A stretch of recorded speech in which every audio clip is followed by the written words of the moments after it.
সবাইকে ইএসপি ক্লাসে আবার একবার শুভেচ্ছা। আজকে আমরা স্পোকেন ইংলিশের সিক্রেট লেসনের ষষ্ঠতম লেসনে আছি। আজকে যে টপিকসটা নিয়ে আলোচনা করব সেটা হচ্ছে ফিউচার কন্টিনিউয়াস টেন্সে আমরা কিভাবে স্পোকেন ইংলিশে অর্থাৎ যে কোনো কথা আমরা বলতে পারি। তো সেটা ফরম্যাটটা কি অর্থাৎ স্ট্রাকচারটা কি, যেমন প্রথমে দিলাম যে সাবজেক্টের জায়গায় আমরা কি দিলাম পার্সন, যে কোনো সাবজেক্ট পার্সন যেটাই হোক না কেন প্রথমে বসবে, তারপর শেল বি অথবা উইল বি বসবে, এরপরে ভার্বস মেন ভার্ব যেটা অ্যাকশন ভার্ব বলি আমরা বা প্রিন্সিপাল ভার্ব বলি, এরপরে এটার সাথে অর্থাৎ ভার্বের সাথে একটা কি যুক্ত হবে, আইএনজি যুক্ত হবে। এটা হচ্ছে মূল স্ট্রাকচার। অর্থাৎ এই স্ট্রাকচার আমরা কি করব, ফিউচার কন্টিনিউয়াসের যত কথাই আছে আমরা স্পোকেন ইংলিশে কিংবা রিটেন ইংলিশে আমরা এটা বলবো বা লিখব।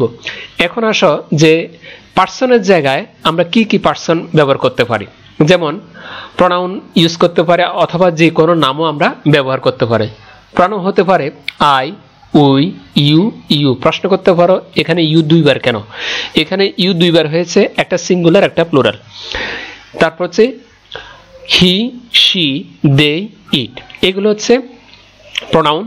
এখন এখানে ফার্স্ট পারসন আছে, সেকেন্ড পারসন আছে, থার্ড পারসনও আছে, আবার সিঙ্গুলারও আছে, প্লুরালও আছে। যেটাই থাকুক না কেন অথবা নাম থাকুক বা যার উদ্দেশ্যে অথবা যাকে নিয়ে যার দ্বারা কোনো কাজ করা হবে, যাকে ইন্ডিকেট করে কোনো কিছু করা হবে, সেটাই আমরা সাবজেক্ট হিসাবে যে কোনো সেন্টেন্সে বসাতে পারি এই জায়গাটা, পার্সনের জায়গাটা। ঠিক আছে, এখন আসো আমাদের সিক্রেট লেসনটা কি মূলত বা কিভাবে আমরা সেটা প্র্যাকটিস করব স্পোকেন ইংলিশ বলার ক্ষেত্রে বা লিখার ক্ষেত্রে। যেমন ফরম্যাটটা হচ্ছে যে আই উইল বি ডুইং, এটা হচ্ছে প্রথম আই উইল বি ডুইং। এখানে ব্র্যাকেটের ভিতরে দেখতে পাচ্ছ যে আমরা দুটা প্রিন্সিপাল ভার্ব রেখেছি, তার সাথে আমরা আইএনজি যুক্ত করেছি। তার মানে এটা পুরোটা ব্র্যাকেট করে রেখেছি এই জন্য যে এটা পরিবর্তনশীল, যে কোনো ভার্ব বসিয়ে তুমি কি করবে, প্র্যাকটিস করবে। এরপর এখানে আমি কি শেল ইউজ করতে পারবো না? অবশ্যই পারবে।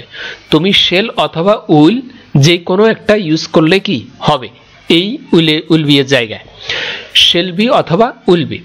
এরপর পার্সন, যেমন এখানে দেওয়া আছে আই, আই এর জায়গায় যে কোনো পার্সন তুমি বসাতে পারো, যে কোনো সাবজেক্ট বসাতে পারবা, তবে স্ট্রাকচার মূল স্ট্রাকচারটা ঠিক থাকবে। এখন বাংলা কথাগুলো কিভাবে হয় এগুলোর, যেমন আই উইল বি ডুইং, আমি করতে থাকব।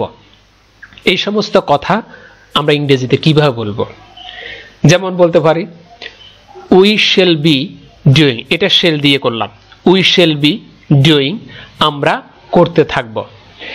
ইউ উইল বি ডুইং, তুমি করতে থাকবে। ইউ উইল বি ডুইং, তোমরা করতে থাকবে। হি উইল বি ডুইং, সে করতে থাকবে, সেটা পুরুষের ক্ষেত্রে। শি উইল বি ডুইং, সে করতে থাকবে, এটা নারীদের ক্ষেত্রে। কোনটা? এই শি শব্দটা, শি প্রোনাউনটা। দে উইল বি ডুইং, তারা করতে থাকবে। ইট উইল বি ডুইং, ইহা করতে থাকবে। তার মানে সবগুলোই ভবিষ্যতের কথা, ভবিষ্যৎ চলমান, অর্থাৎ যেটাকে আমরা বলি ফিউচার কন্টিনিউয়াস টেন্স। এই ফিউচার কন্টিনিউয়াস টেন্সে যত ধরনের কথা, অর্থাৎ এই অ্যাঙ্গেলে, এই সিস্টেমে, এই ক্যাটাগরিতে যত ধরনের কথা হয় না কেন, আমরা এই ফরম্যাটগুলো ব্যবহার করে কি করব, একটাই ফরম্যাট, শুধু এখানে একটা স্ট্রাকচারে যত ধরনের কথাই এই অ্যাঙ্গেলে থাকবে সবগুলো আমরা বলবো, শুধুমাত্র পরিবর্তন হবে সাবজেক্ট এবং মূল ভার্বটা। ওকে, এখন আসি এটা কিভাবে করতে হবে। যেমন আমি বলেছি I will be doing, I will be doing, আমি করতে থাকব। এই যে এইভাবে এই প্রথম থেকে শেষ পর্যন্ত পুরোটা তোমরা এক নিঃশ্বাসে বলার জন্য চেষ্টা করবে। এক নিঃশ্বাসে, যদি এক নিঃশ্বাসে না হয় তাহলে দুই নিঃশ্বাস নিতে যতটুকু সময় লাগে ওই সময়ের ভিতরে তুমি চেষ্টা করবে। ধরে নিলাম আমি, মনে করো যে 30 সেকেন্ড, 30 সেকেন্ডে সময় না, তুমি এই 30 সেকেন্ডে তুমি চেষ্টা করবে যে এটা একবার রিভিশন দেওয়ার জন্য। অর্থাৎ আই উইল বি ডুইং থেকে শুরু করে ইট উইল বি ডুইং পর্যন্ত এটা পুরোটা বাংলা সহ পড়ে যাবে। এতে হয় কি, তোমার মুখে যদি জড়তা থাকে সেটা কেটে যাবে, আর দ্রুত বলার জন্য একটা ভালো একটা প্র্যাকটিস হয়ে যাবে। এই ক্ষেত্রে তুমি শুধুমাত্র ভার্ব পরিবর্তন করে এই অ্যাঙ্গেলে যত ধরনের স্পোকেন ইংলিশ আছে তুমি এটা বলতে পারবে। এই জন্য এটা সিক্রেট লেসন, কারণ এটা এই সিক্রেট লেসনগুলো সচরাচর কেউ বলে না। তুমি এই অ্যাঙ্গেলে কথা বললে যদি 8টা ফর্ম, বিশেষ করে 12টা ফর্মে যদি তুমি কথা বলো, তাহলে দুনিয়াতে যত কথাই হোক না কেন, সেটা যদি তোমার আঞ্চলিক ভাষায়ও হয়, তাহলে তুমি সেটা বলতে পারবে, লিখতে পারবে। এই জন্য স্পোকেন ইংলিশ অনেকে সিক্রেট লেসনগুলো জানে না, শুধুমাত্র কতগুলো মানে সেন্টেন্স আমি দিলাম, মুখস্থ করলাম, সেটা কিন্তু আসলে পারফেক্ট না। আমি যদি মূল স্ট্রাকচারটা জানি, সেক্ষেত্রে যে কোনো কথা আমি ওই স্ট্রাকচার, ওই অ্যাঙ্গেলে সেমনিতে আমি কি করতে পারবো, বলতে পারবো, লিখতেও পারবো। তো এই জন্য এই 8টা সেন্টেন্স বা 8টা স্ট্রাকচার, মানে একটা স্ট্রাকচারকে আমরা 8টা প্রনাউন দিয়ে কি করলাম, সাজালাম। সেটা কি জন্য, তোমরা দ্রুততার সহিত প্র্যাকটিস করার জন্য, মুখের জড়তা কাটার জন্য, ফ্লুয়েন্সি আসার জন্য। তাহলে যে কোনো কথা তোমরা বলতে পারো। কিভাবে করবে? আই উইল বি ডুইং, আমি করতে থাকবো। উই শ্যাল বি ডুইং, আমরা করতে থাকবো। ইউ উইল বি ডুইং, তুমি করতে থাকবে। ইউ উইল বি ডুইং, তোমরা করতে থাকবে। হি উইল বি ডুইং, সে করতে থাকবে।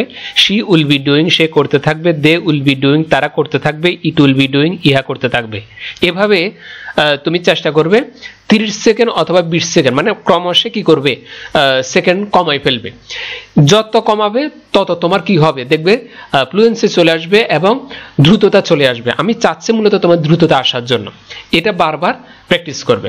এরপর তুমি যে কোনো সাবজেক্টের জায়গায় যে কোনো নাউন বসাতে পারবে, অথবা ভার্বের জায়গায় যে কোনো ভার্ব বসিয়ে তুমি প্র্যাকটিস করে থাকবে। যেমন এখানে যদি তুমি লেখো যে মনে করো যে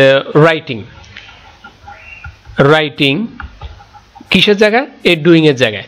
আই উইল বি রাইটিং, আমি লিখতে থাকব। উই শ্যাল বি রাইটিং, আমরা লিখতে থাকব। এভাবে ইউ উইল বি রাইটিং, তুমি লিখতে থাকবে। ইউ উইল বি রাইটিং, তোমরা লিখতে থাকবে। হি উইল বি রাইটিং, সে লিখতে থাকবে। শি উইল বি রাইটিং, সে লিখতে থাকবে। দে উইল বি রাইটিং, তারা লিখতে থাকবে। ইট উইল বি রাইটিং, ইহা লিখতে থাকবে। তার মানে তুমি ভার্ব পরিবর্তন করে যে কোনো ভার্বে হোক তুমি পরিবর্তন করে প্র্যাকটিস করতে পারবে। এইভাবে যত দ্রুত সম্ভব তুমি প্র্যাকটিস করবে, দেখবা তোমার অত্যন্ত ফ্লুয়েন্সি চলে আসবে, যেটা তুমি আগে কখনো দেখোনি। তোমার যে পরিবর্তন আসছে, এই পরিবর্তন আসলে তুমি যে কোনো দেখবে যে তোমার স্পোকেন ইংলিশ বলাটার স্পিড বেড়ে যাবে। ঠিক আছে, এরপর আসি, দেখো আমাদের মূল ইয়াটা কি ছিল, স্ট্রাকচারটা কি ছিল, যে প্রথমে পার্সন, সেক্ষেত্রে সাবজেক্ট অনুযায়ী উইল বি অথবা শ্যাল বি বসাতে পারবে। এরপর মূল ভার্ব বসবে, তার সাথে একটা আইএনজি হবে। এটা হচ্ছে আমাদের মূল স্ট্রাকচার। এখন যখন একটা স্ট্রাকচার নিলাম, মানে যে কাঠামোটা, আই মানে কি person, a person. Will be আমি বললাম যে শ্যাল বি অথবা উইল বি বসে, তার মানে এখানে একটা উইল বি বসালাম। এরপর হচ্ছে মূল ভার্ব কি, ডু এর জায়গায় কি বসলো, আইএনজি, অর্থাৎ ডু এর সাথে আইএনজি যোগ হলো ডুইং হলো। তার মানে কি হলো, আই উইল বি ডুইং, আমি করতে থাকবো। এটা হচ্ছে আমার একটাই স্ট্রাকচার, একটাই সেন্টেন্স। এটাকে ব্যবহার করে যেমন আমি পরিবর্তন কি করতে পারি, আই এর জায়গা দিলাম করিম। আমি প্র্যাকটিক্যালি দেখিয়ে দিচ্ছি যে কিভাবে পরিবর্তন করব। যে কোনো ভার্ব বা সাবজেক্ট, যেমন করিম, তারপর উইল বি আছে, উইল বি বসালাম, অথবা শ্যাল বি বসাতে পারবো। তবে থার্ড পার্সন ক্ষেত্রে উইলটাই বেশি প্রাধান্য পায়। তবে এখানে আমেরিকান, ব্রিটিশ ইংলিশের কিছু ব্যবসা করা হয়েছে। বর্তমানে আমাদের দেশে আমেরিকান ইংলিশটা কি বেশি প্রাধান্য পেয়েছে, সেই জন্য আমেরিকান স্মার্ট ইংলিশের জন্য উইল বিটা কি করা হয়, বা উইলটা বেশি ব্যবহার করা হয়। করিম উইল বি ইটিং, ইটিংটা নিয়ে আসলাম, আমি ভার্ব পরিবর্তন করলাম। করিম উইল বি ইটিং রাইস, করিম ভাত খাইতে থাকবে। ঠিক আছে, করিম উইল বি ইটিং রাইস, করিম ভাত খাইতে থাকবে। ঠিক আছে, এভাবে। এরপর হচ্ছে মানে চলমান, ভবিষ্যৎ চলমান। দে, করিমের জায়গায় আবার কি বসালাম, মানে আই এর জায়গায় সাবজেক্টের জায়গায় দে বসলাম, third person plural number. They will be all writing in the classroom, তার মানে এখানেও পরিবর্তন করলাম writing. They will be all writing in the classroom, যে তারা সবাই ক্লাসরুমের ভিতরে কি করবে, লিখতে থাকবে। They will be all writing in the classroom, তারা ক্লাসরুমের অর্থাৎ শ্রেণী কক্ষের ভিতরে সবাই কি করবে, সবাই একত্রে লিখতে থাকবে। এই যে এইভাবে পরিবর্তন করে তুমি কি করবে, প্র্যাকটিস করবে দ্রুততার সহিত। প্রথমে আস্তে আস্তে চেষ্টা করবে, প্রথমে দ্রুততা পারবে না, আসবে না, তুমি চাইলেও আসবে না। এই জন্য প্রথমে আস্তে আস্তে আস্তে থেকে এরপর স্পিড বাড়াবে। প্রথমে দরকার প্রয়োজন 30 সেকেন্ড সময় নাও, 40 সেকেন্ড সময় নাও, আস্তে আস্তে পড়ো। এরপর যখন আস্তে আস্তে বাড়াবে তখন স্পিড বেড়ে যাবে, সময়ও কমিয়ে দিবে। এভাবে যেমন কি কি ভার্ব দিয়ে করতে পারো, যে কোনো ভার্ব দিয়ে, তোমার রেগুলার ভার্ব, ইরেগুলার ভার্ব, অনেক ধরনের ভার্ব আছে, এগুলো তুমি ইউজ করে আর ভার্বের জায়গায়, ডুইং ভার্বের জায়গায় বসিয়ে তুমি প্র্যাকটিস করবে।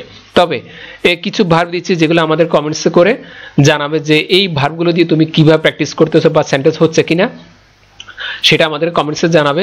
ভার্বগুলো হলো যেমন go, come, drink, eat, read, play, sing, write, choose, draw. এইভাবে এই ভার্বগুলো তুমি ইউজ করতে পারো। এছাড়া তোমার মনে যেটা চাই ওই সমস্ত ভার্বগুলো দিয়ে প্র্যাকটিস করো। আর আমাদের সাথে যদি হোয়াটসঅ্যাপ চ্যানেলে যদি জয়েন হতে চাও তাহলে ইএসপি ক্লাস এই কথাটা, অর্থাৎ এই চ্যানেলের লিঙ্কটা ডেসক্রিপশন বক্সে, অর্থাৎ ভিডিও যেটা দেখতেছো তোমরা, ওই ভিডিও ডেসক্রিপশন বক্সে কি আছে, লিঙ্ক আছে, সেখানে জয়েন হতে পারবে। এছাড়া আমাদের সাথে জয়েন হওয়ার জন্য চাইলে যদি ফেসবুক গ্রুপে জয়েন হতে চাও তাহলে এই নামে আছে ESP class official group, Facebook group, সেটাও লিঙ্ক আছে, এখানেও জয়েন হতে পারবে। আমাদের এছাড়া রয়েছে ওয়েবসাইট espclass.com, যেখানে গেলে তুমি বিভিন্ন ধরনের টপিকস নিয়ে আলোচনা করা হয়েছে, সেটা তোমরা দেখতে পাবে। তাহলে আজকে ক্লাসটা কেমন হলো অবশ্যই কমেন্টসে জানাবে। আর আমার জন্য যে কাজটা করতে হবে তোমাদের, সেটা হচ্ছে অবশ্যই চ্যানেলটা কি করে দিবে, সাবস্ক্রাইব করে দিবে, যাতে করে পরবর্তী লেসনটা তোমাদের জন্য খুব দ্রুত তৈরি করতে পারি। এই অনুপ্রাণিতটা মূলত আমাকে করো। ঠিক আছে, আজকে এই পর্যন্তই। খোদা হাফেজ।